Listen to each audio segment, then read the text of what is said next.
Donc, pour ce que l'Esprit veut nous donner ce matin, je vais vous inviter à tourner dans les Chroniques, dans les deuxièmes Chroniques, deuxième livre des Chroniques au chapitre 25. Deuxième livre des Chroniques, chapitre 25.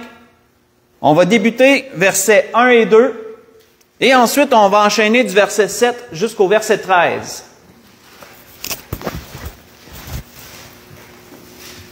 Donc, deuxième livre des Chroniques,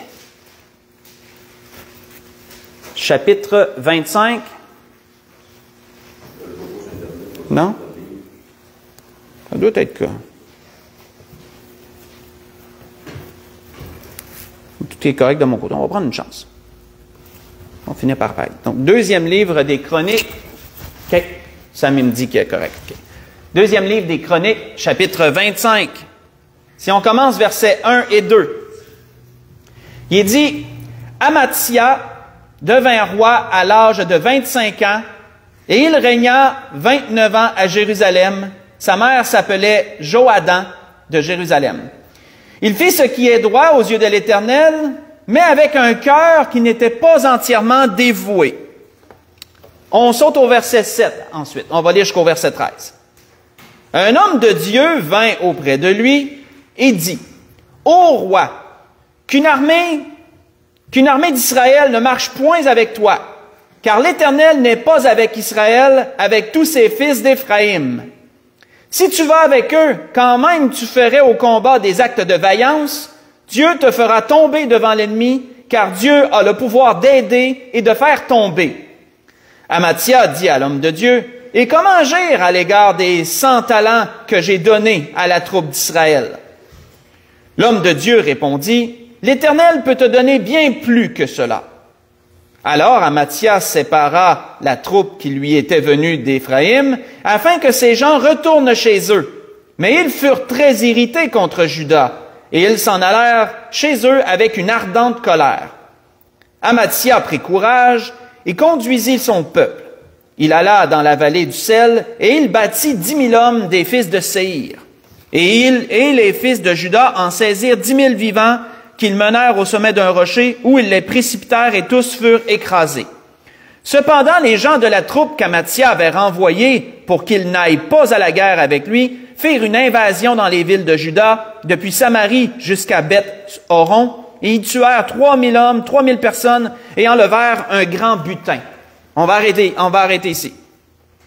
Donc, pour vous mettre dans le contexte de ce qu'on vient de lire, nous voyons ici un roi du nom d'Amathia qui a pris le trône de son père, parce que vous savez qu'on est dans les rois, et donc dans les rois, c'est une succession de prises de pouvoir du trône. Ici, on parle de Juda, bien sûr. Souvenez-vous que après Salomon, sous le règne de son fils, Roboam, Israël avait été coupé en deux, 10 tribus d'un côté, Juda et Benjamin de l'autre. Donc ici, nous parlons du roi de Juda, pour bien situer les choses. Nous voyons que ce roi, Amathia, il nous a spécifié au début qu'il était mal affermi par rapport à Dieu. Autrement dit, il a pris le parti de Dieu, il a décidé d'obéir à Dieu, mais il n'était pas entièrement affermi dans sa pratique de la parole de Dieu ou en Dieu. Mais il a penché du côté de Dieu, on va dire ça comme ça, il a penché du côté de Dieu. Il était en guerre, lui, contre les Édomites. Et son premier réflexe, ça l'a été de donner de l'argent à Israël pour qu'il l'aide, pour qu'il envoie des troupes et qu'il l'aide. Mais Dieu a envoyé son prophète pour lui dire, « Non, je suis pas d'accord avec ça. Je veux pas que tu aies rien à voir avec Israël parce que je n'approuve pas Israël, dit l'Éternel. Donc, ces gens-là, tu vas les renvoyer. Je ne veux pas que tu partes en guerre avec eux. Parce que comme le prophète lui disait, même si tu fais des actes de vaillance, même si tu es vaillant au combat, si tu fais ça, je vais te faire tomber au combat, parce que Dieu a ce pouvoir-là. Et donc, Amathia décide de prendre position pour Dieu. Il renvoie les hommes qu'Israël avait envoyés, les renvoie chez eux, mais on voit que ça n'a pas fait leur affaire. Ils étaient très mécontents de s'être fait renvoyer comme ça sans aller à la guerre. Et là, Amathia conduit son armée. Il a la victoire, Dieu lui accorde la victoire sur les Édomites. Mais qu'est-ce qui arrive entre-temps, c'est que ceux qui avaient été renvoyés, ils ne l'ont pas pris, à un tel point qu'ils ont décidé de piller, de brûler, de tuer et de saisir un butin des villages vers lesquels ils s'en retournaient chez eux. En passant, ils ont décidé de faire du saccage en s'en allant. Et à foutre le bordel, si on pourrait dire ça en bon québécois, là, à mettre du trouble, à tuer, brûler, piller, etc., en s'en retournant. Donc, voici le contexte. Mais là, qu'est-ce qui se passe après? Qu'est-ce qui se passe après ça? On voit au verset 14 qu'il nous est dit quoi? Il nous est dit que lorsqu'Amathia fut de retour après la défaite des Édomites, il fit venir les dieux des fils de Séhir, et il en fit ses dieux. Il se prosterna devant eux et leur offrit des parfums. Oh, on arrête ici. Méchant revirement de situation, hein? Qu'autrement dit, Dieu lui accorde la victoire sur des peuples, mais il décide d'adopter les dieux de ces peuples-là et de rejeter l'Éternel. Méchant revirement de situation. On pourrait bien se demander, qu'est-ce qu'il a fait qui a reviré comme ça de bord? Qu'est-ce qu'il a fait qu'il prenait position pour Dieu, puis là, tout d'un coup, il revire et il prend position pour les idoles?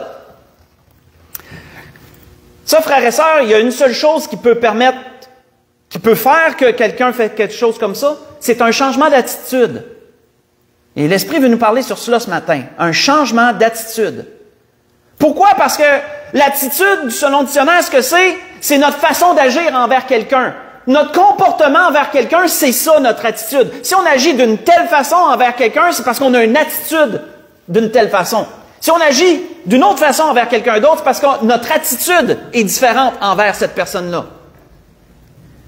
On voit qu'Amathia, son attitude envers Dieu, au début, elle était telle, mais là, tout d'un coup, son attitude change. Et là, tout d'un coup, il va vers les idoles à la place. Son attitude a changé par rapport à Dieu. Quelle a été la conclusion de ça? Quand on lit le verset 15 et 16, quelle a été la conclusion de ça? Alors la colère de l'Éternel s'enflamma contre Amathia. Il venait de lui accorder la victoire. Dieu venait de lui accorder la victoire. Et, donc, je retrouve mon endroit. Et il envoya vers lui un prophète pour lui dire, « Pourquoi as-tu cherché les dieux de ce peuple quand ils n'ont pu délivrer leur peuple de tes mains? » Comme il parlait, Amathia lui dit, « Est-ce que nous t'avons fait conseiller du roi? Retire-toi.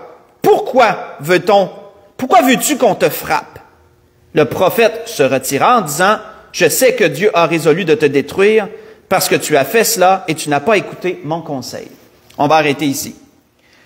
Donc, on voit qu'en conclusion, ce qu'Amathia a fait, son changement d'attitude envers Dieu, ne l'a pas payé du tout. Parce que Dieu lui a dit, raisonne un peu là, pense-y 2 minutes. Les dieux de ces peuples-là, ils n'ont pas pu les protéger de moi. Donc, comment tu peux m'abandonner pour eux autres? Ça n'a aucun sens. Mais on voit qu'Amathia, son attitude avait changé et il avait décidé de faire ça. Et là, le prophète, il a même renvoyé le prophète, il a même dit au prophète, là, parle-moi plus, tais-toi, va-t'en, sinon je vais te frapper. Le prophète, il a dit, c'est correct, mais il dit, Dieu va te détruire à cause de ça. Frères et sœurs, posons-nous la question, moi je me suis posé la question, parce que j'aime bien comprendre les choses, qu'est-ce qui a fait que son attitude a changé comme ça envers Dieu? Ben moi je crois que ça a le rapport avec le fait qu'il avait payé des troupes d'Israël pour qu'ils se joignent à lui. Puis Dieu il a dit, prends-les pas. Puis ensuite il avait dit, ben, qu'est-ce que je vais faire avec l'argent que j'ai perdu parce que je les ai payés? Puis le prophèt avait dit, Dieu peut te donner bien plus que cela. On l'a lu ça. Dieu peut te donner beaucoup plus que ça. Mais on voit que lui, quand il a entendu parler par après que ces troupes-là qu'il avait renvoyées, non seulement il a perdu de l'argent, mais en plus, les troupes qu'il avait renvoyées, ils ont pillé, ils ont saccagé, ils ont détruit. Bien, certainement, d'après moi, là, ça l'a fait changer son attitude. Il ne devait pas être content d'apprendre que la décision qu'il avait prise, en bout de ligne, ça l'a été contre lui. Ça le nuit. La décision qu'il avait prise, d'une certaine façon, le nuit. À cause qu'il avait pris position pour Dieu, il s'est passé quelque chose de mal en arrière. Et ça, d'après moi, il n'a pas apprécié ça, mais pas du tout. Son attitude a changé. Moi, je suis convaincu que c'est ça. Mes frères et sœurs, posons-nous donc la question. C'est qui a influencé les troupes d'Israël à piller, à tuer puis à voler lorsqu'ils s'en retournaient? Est-ce que c'est Dieu qui les a influencés ou c'est le diable qui les a influencés? Je pense que si on connaît moindrement le diable et Dieu, c'est assez facile de savoir qui des deux les a influencés. C'est le diable, bien sûr, qui les a influencés. Parce que souvenons-nous, selon la parole, qu'est-ce que le voleur fait, disait le Seigneur? Le voleur ne vient que pour dérober, égorger et détruire. C'est ça qu'ils ont fait. Donc, si c'est ça qu'ils ont fait, ça venait de celui qui fait ça, hein, en toute logique. Vous savez, frères et sœurs, oui, parfois on peut prendre position pour Dieu sur certaines choses. Et il va en découler parfois des choses tristes. Puis peut-être qu'on va se poser la question, mais pourtant j'ai fait ce que Dieu voulait que je fasse. Comment, par après, je peux par la suite vivre des choses malheureuses? Souvenons-nous que Dieu n'est pas responsable des agissements de tout le monde autour de nous. C'est pas Dieu qui influence les gens à nous faire du mal autour de nous. Il y a un ennemi aussi, là. Puis l'ennemi aussi est à l'œuvre dans ces choses. Souvenons-nous de cela. C'est ça qui est arrivé aussi, ici, à Amathia. Et ce qui est triste, c'est que ça a changé son attitude envers Dieu. Satan a réussi à changer son attitude envers Dieu. De sorte qu'après, il s'est tourné contre Dieu, au lieu de demeurer avec lui. On voit que, dans un proverbe, il nous est dit ceci, « C'est la bénédiction de l'Éternel qui enrichit, et il ne la fait suivre d'aucun chagrin. » Hein, dans Proverbe 10, verset 22. Donc, en toute logique, quand on prend la part de Dieu, et que la bénédiction de Dieu nous enrichit, mais ça devrait toujours en sortir que du bon. Oui, de la part de Dieu, oui. Mais l'ennemi, lui, sa part à lui, pensons-nous que l'ennemi, lui, va permettre qu'il n'y ait que du bien qui sorte de toutes ces choses? Détrompons-nous, frères et sœurs. L'ennemi, lui, il va faire mener des malheurs. Pourquoi? Parce que l'ennemi, lui, il veut changer notre attitude envers Dieu. Il veut changer notre attitude. On voit que l'apôtre Paul disait aux Galates ceci, il dit, « Vous courriez bien, mais qui vous a arrêté pour vous empêcher d'obéir à la vérité? » Cette influence ne vient pas de celui qui vous appelle. Vous voyez ça dans Galates 5, versets 7 et 8. Ça résume à peu près bien ce qui s'est passé ici avec Amathia. Il courait bien, mais qu'est-ce qui l'a arrêté pour l'empêcher d'obéir à la vérité? Cette influence-là qui l'a empêché de faire ça. Cette influence-là qui a changé son attitude ne venait pas de celui qui l'appelait, ne venait pas de Dieu. Frères et sœurs, une chose qu'on ne prend malheureusement pas assez conscience, parce que nos yeux physiques ne le voient pas, c'est qu'il y a une guerre spirituelle qui fait rage autour de nous présentement sur la terre. Il y a une guerre spirituelle présentement. Il y a une guerre des âmes présentement qui fait rage. Et ça, nos yeux ne le voient pas. Pourquoi? Parce que ce n'est pas sur le plan physique qu'elle se déroule. Satan est en rage. Satan veut détourner les âmes de Dieu. Et il le fait depuis les temps les plus anciens. Mes frères et sœurs, nous sommes rendus à la fin des temps et Satan redouble d'ardeur dans ce sens. Il veut détourner les âmes de Dieu. Ceux qui ne connaissent pas Dieu, il veut les garder loin de Dieu. Ceux qui sont mal affermis, ils veulent les détourner de Dieu. Et ceux qui sont affermis, ben lui aussi, il s'attaque à eux pour changer leur attitude. Et c'est toujours ça le but. Le but, c'est de changer l'attitude des gens envers Dieu. Si moindrement quelqu'un adore Dieu, sert Dieu, a une conscience pour Dieu, ben Satan veut changer ça. Satan veut revirer ça de bord. Un peu comme l'exemple de ce roi, ici, qu'on a vu. Ce qu'on doit premièrement prendre conscience dans ces choses, on voit qu'un jour, Dieu avait averti un homme qu'il aimait beaucoup, Job. Dieu l'avait averti sur ces choses. Et par la bouche d'Élihu, Dieu l'avait averti. Et qu'est-ce que Dieu lui a dit par la bouche d'Élihu? Et ça, c'est un peu pour chacun d'entre nous. C'est un peu comme ça pour nous. On voit qu'Élihu avait dit à Job, il, en parlant de Dieu, ne détourne pas les yeux de dessus les justes. Il les place sur le trône avec les rois. Il les y fait asseoir pour toujours afin qu'ils soient élevés. Viennent-ils qu'à tomber dans les chaînes? Sont-ils pris dans les liens de l'aversité? Il leur dénonce leurs œuvres, leurs transgressions, leur orgueil, parce que ça, Dieu en veut pas. Il les exhorte, il les avertit pour leur instruction, il les exhorte à se détourner de l'iniquité, et s'ils écoutent et se soumettent, ils achèvent leurs jours dans le bonheur, leurs années dans la joie. S'ils n'écoutent pas, ils périssent par le glaive, ils expirent dans leur aveuglement. Les impies se livrent à la colère, ils ne crient pas à Dieu quand il les enchaîne. Ils perdent la vie dans leur jeunesse, ils meurent comme des débauchés. Mais Dieu sauve le malheureux dans sa misère, et c'est par la souffrance qu'il l'avertit. Voyez ça, ce que je vous ai lu, c'est dans Job, chapitre 36, verset 7 au verset 15. Il y a des choses, frères et sœurs, qui dans notre esprit doivent demeurer claires et sans aucune équivoque. Il y a des choses dans notre esprit qui doivent être, frères et sœurs, inébranlables. Quelles sont-elles? Premièrement, Dieu ne se trompe jamais. Ça, on doit clairement se le mettre à l'esprit. Dieu ne se trompe jamais sur rien. Il a toujours raison sur tout, absolument tout. On voit que Dieu aussi ne nous abandonne jamais. Dieu ne nous abandonne pas au départ. C'est nous qui l'abandonnons en premier.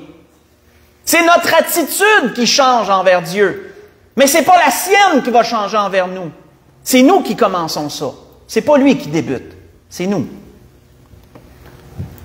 Dieu, malgré le fait que parfois il peut nous avertir par la souffrance, malgré que parfois il peut permettre des choses, souvenons-nous qu'il a toujours des pensées bienveillantes en bout de ligne.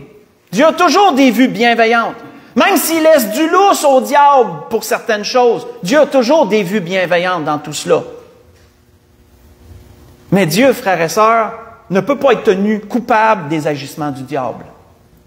Nous ne pouvons pas blâmer Dieu sur ce que le diable nous fait subir.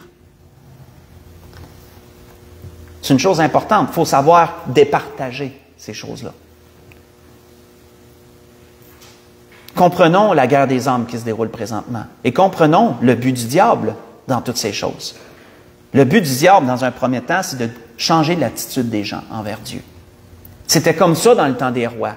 Il y aurait plusieurs exemples que je pourrais donner dans le temps des rois où un roi agissait pour Dieu, puis que tout d'un coup, il revire, comme on dit en bon québécois, il revire le cul à crèche, il change, son attitude change, et là, après ça, il est contre Dieu.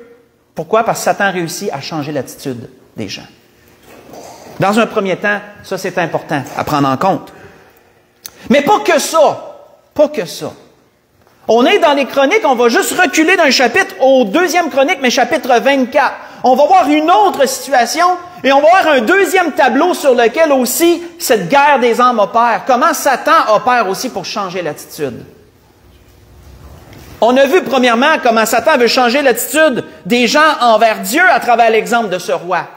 Mais voyons l'exemple d'un autre roi. Et qu'est-ce que aussi Satan veut faire dans un changement d'attitude? Dans deuxième chronique, chapitre 24, cette fois-ci, on recule d'un chapitre et on va parler du père d'Amathia. On a vu le fils, on recule, on voit le père d'Amathia. Un homme du nom de Joas.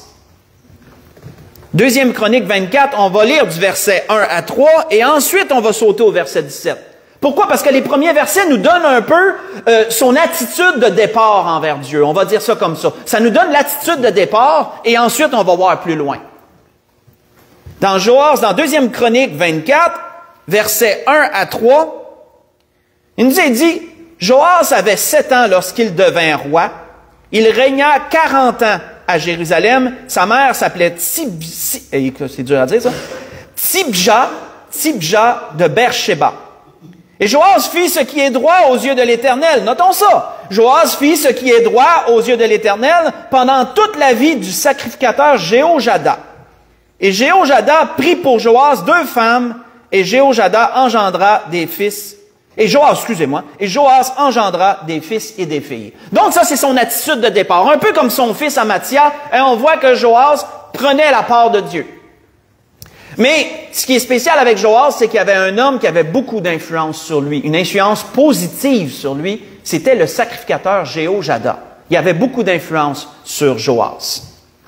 On voit que si on saute au verset 17 jusqu'au verset 22, il nous est dit qu'après la mort de Jéhojada, ça c'est important de le noter, après la mort de Jéhojada, donc celui qui avait une influence positive sur lui n'est plus, il est mort. Les chefs de Juda vinrent se prosterner devant le roi, alors le roi les écouta. Et ils abandonnèrent la maison de l'Éternel, le Dieu de leur père, et ils servirent les Astartés et les idoles. La colère de l'Éternel fut sur Juda et sur Jérusalem, parce qu'ils s'étaient ainsi rendus coupables. L'Éternel envoya parmi eux des prophètes pour les ramener à lui, mais ils n'écoutèrent point les avertissements qu'ils reçurent.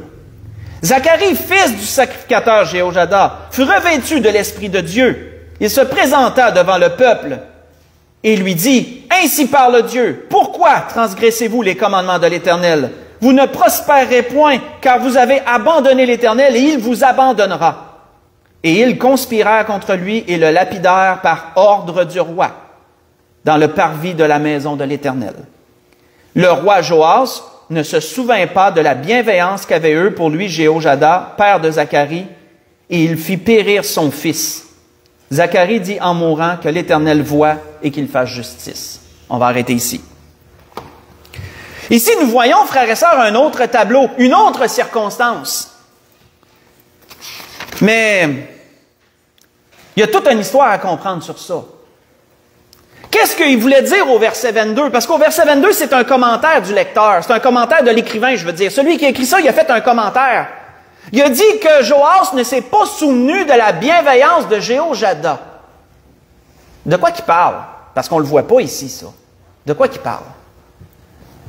Ce qu'il faut comprendre, frères et sœurs, c'est que quand Joas était jeune, une femme tyrannique avait pris le contrôle de la royauté et cette femme a voulu tuer tous les enfants du roi précédent, y compris Joas.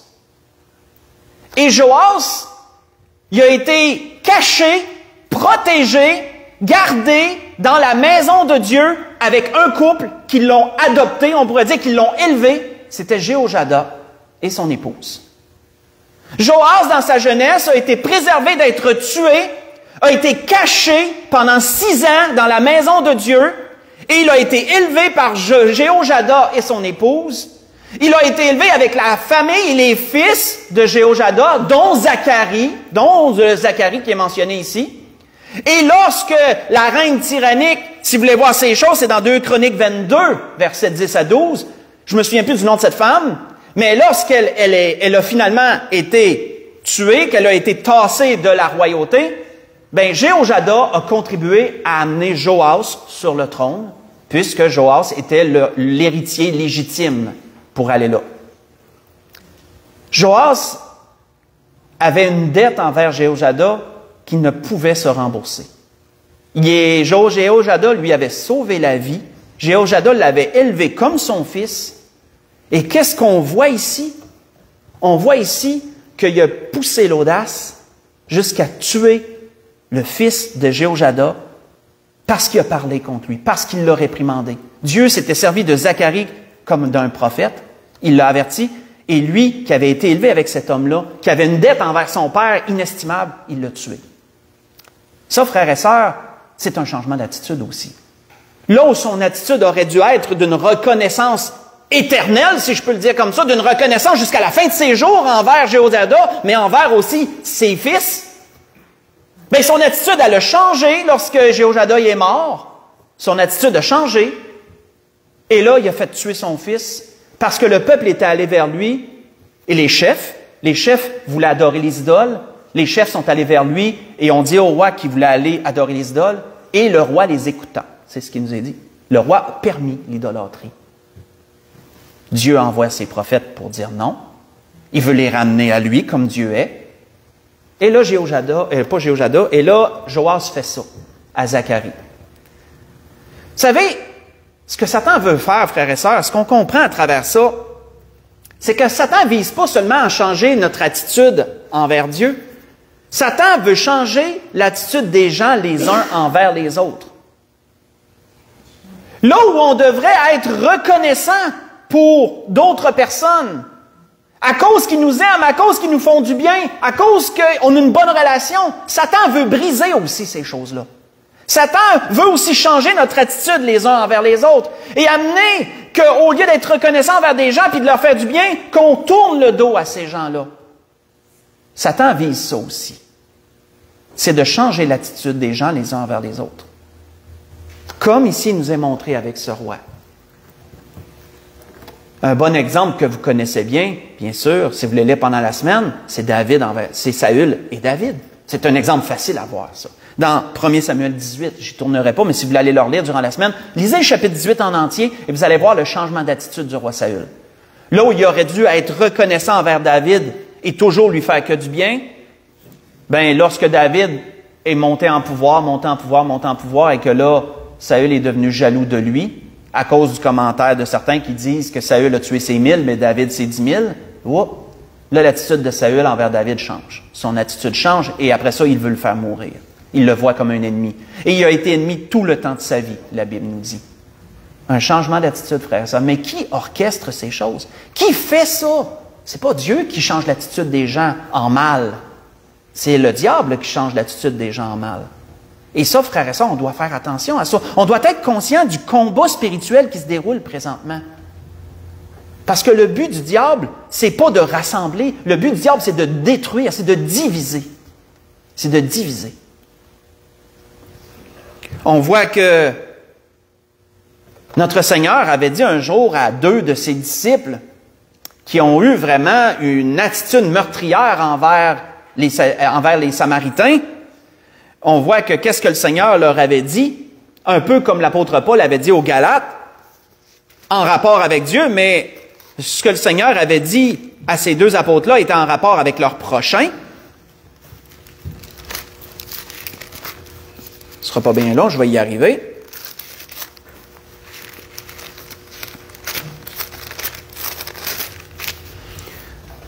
On voit que le Seigneur avait dit ceci à ses 2 disciples. Les disciples Jacques et Jean, voyant cela, dirent, « Seigneur, veux-tu que nous commandions que le feu descende du ciel et les consume? » Et Jésus se tourna vers eux et les réprimanda, disant, « Vous ne savez pas de quel esprit vous êtes animés. » Vous voyez ça dans Luc, chapitre 9, versets 54 et verset 55. Oui, frères et sœurs, comprenons que le diable peut influencer. Ça ne veut pas dire posséder, là. Il peut influencer. Le diable peut influencer les cœurs. Les démons peuvent posséder des gens. Mais quand on parle de personnes sauvées, converties, nées de nouveau, le diable peut influencer les cœurs. Pas les posséder, les influencer. Parfois, lorsqu'il y a des divisions, des chicanes, comprenons que ce n'est pas Dieu qui est là-dedans, c'est le diable qui est là-dedans. Et on ne réalise pas de quel esprit on est animé dans ces choses. Il y a une guerre des âmes qui se déroule, il faut comprendre qu'est-ce que le diable veut faire. Changer l'attitude des gens envers Dieu, c'est la première chose. Mais changer l'attitude des gens les uns envers les autres, ça, c'est une autre chose. Et si on est conscient de cela, frères et sœurs, on va tout faire pour déjouer les pièges du diable, pour œuvrer au contraire, pour garder, pour rassembler, pour unifier, parce que c'est ce que l'amour fait. Et là, on déjoue les pièges du diable en travers ces choses. On ne permet pas qu'il y ait un changement d'attitude dans ces choses-là. C'était ça que l'Esprit voulait nous dire ce matin. Parce que c'est des choses qui sont réelles, c'est pas fictif. Ça se déroule. Et on ne doit pas laisser du terrain au malin. On ne doit pas lui permettre d'entrer. On ne doit pas lui permettre de lui donner la moindre ouverture dans toutes ces choses. On bloque toutes ces choses. On lui ferme la porte. On le rejette au nom de Jésus-Christ. Et on garde notre attitude intacte envers Dieu et les uns envers les autres aussi, comme on le devrait. Pas pour rien, frères et sœurs, que dans les derniers temps, qu'est-ce qui nous est mentionné dans les derniers temps? Vous le savez, qu'est-ce que l'apôtre Paul disait à Timothée dans les derniers temps? Combien l'attitude des gens envers Dieu et envers leur prochain va changer dans les derniers temps? Faites juste lire 2 Timothée 3, versets 1 à 5. Sachez que dans les derniers jours, il y aura des temps difficiles, les hommes seront ci, seront ça. Notez que toutes ces choses qui sont mentionnées, c'est un changement d'attitude. Les uns envers les autres et envers Dieu. Égoïste, ami de l'argent, ça, c'est autrement dit, tu n'as plus de considération pour ton prochain, etc. C'est toi et toi, l'attitude n'est plus pareille. C'est des changements d'attitude, ça. Parce qu'on est là-dedans. Notons que s'il nous a dit dans 2 Timothée 4, versets 3 à 4, que les gens auront la démangeaison d'entendre des choses agréables, c'est encore là un changement d'attitude. Là où les gens étaient capables de supporter la saine doctrine, il y en a qui vont devenir incapables de supporter la saine doctrine. C'est quoi? C'est un changement d'attitude, ça aussi. C'est tout un changement d'attitude. Et c'est ça que Satan veut. Comprenons ces choses. C'était ça que l'Esprit voulait nous dire ce matin. Pour conclure, dans ces choses, on va juste aller voir qu'est-ce que David avait imploré Dieu, la prière de David envers Dieu, qui devrait être la nôtre aussi dans ce sujet que l'Esprit nous donne ce matin. Dans le psaume 139, on va conclure là. Le psaume 139. Psaume 139. On va lire les 2 derniers versets du psaume, versets 23 et verset 24. Prière de David qui devrait être la nôtre. Chacun d'entre nous.